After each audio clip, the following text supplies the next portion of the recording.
I'm going to introduce an exercise now that is even more directly associated with hip extension to enable you to pull faster in either the snatch or the clean and jerk. So bear with me on this one. I hope this is going to help you out. It's helped out a lot of the lifters that I've coached, and I have prescribed it to them for years. But I don't see too many other coaches using it. So maybe this one will help you out as well. All right, now in hip extension, a lot of lifters rightfully focus on the function of the gluteal muscles in hip extension. We have to admit that most weightlifters have a bubble butt, and it's from a lot of the pulling and squatting that they do. But this exercise is going to focus on the hamstrings. A lot of people think hamstrings, especially if they come from bodybuilding, think that hamstrings are just for bending the knee, but they also serve the function of extending the hips.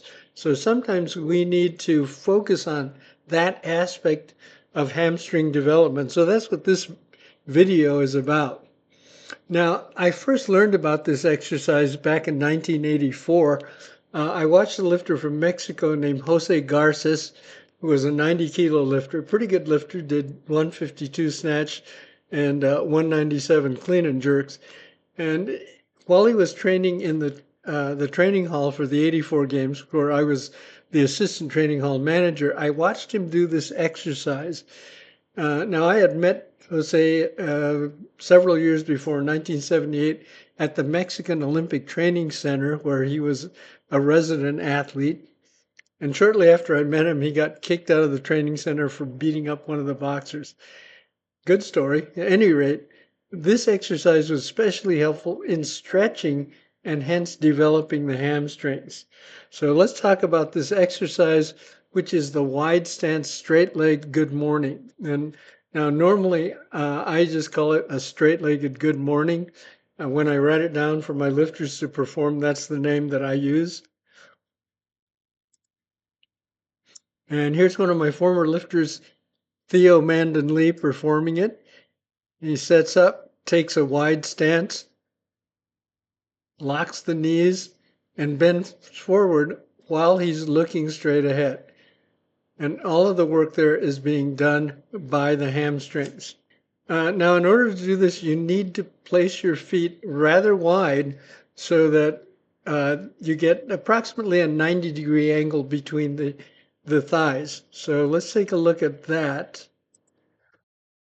Watch this. This is one of my volleyball players setting up. Take that very wide stance. Keep looking straight ahead. Keep the knees locked and bend from the hip.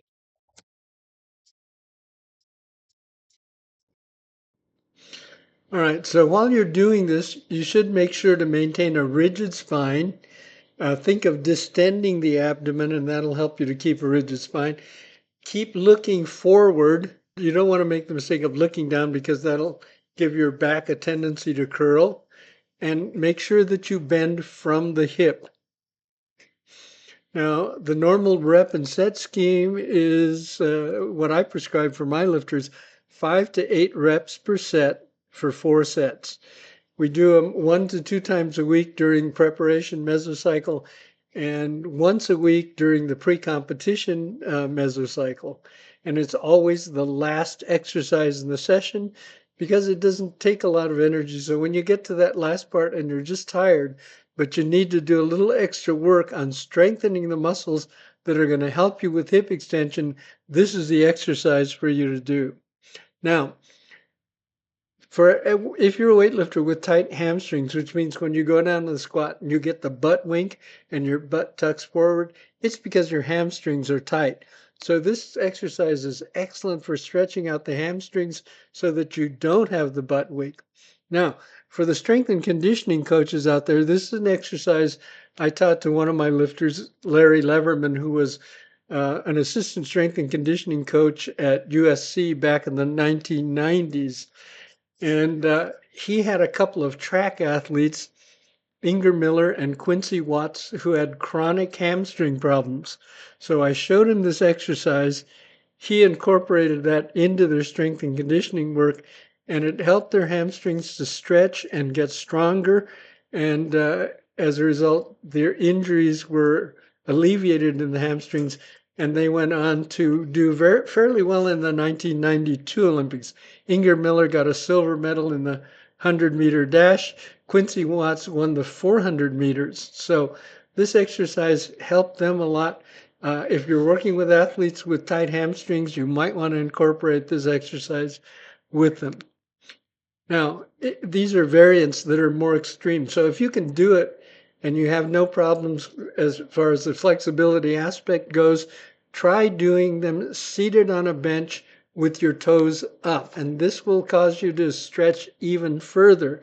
And if you can do that one okay, try doing them seated on the floor with that wide V being formed by the thighs, and try to bend forward and touch your chest to the floor.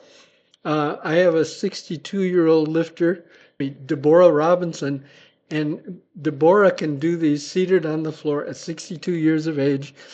She was a national masters record holder, so that helped her quite a bit as far as her hip extension went.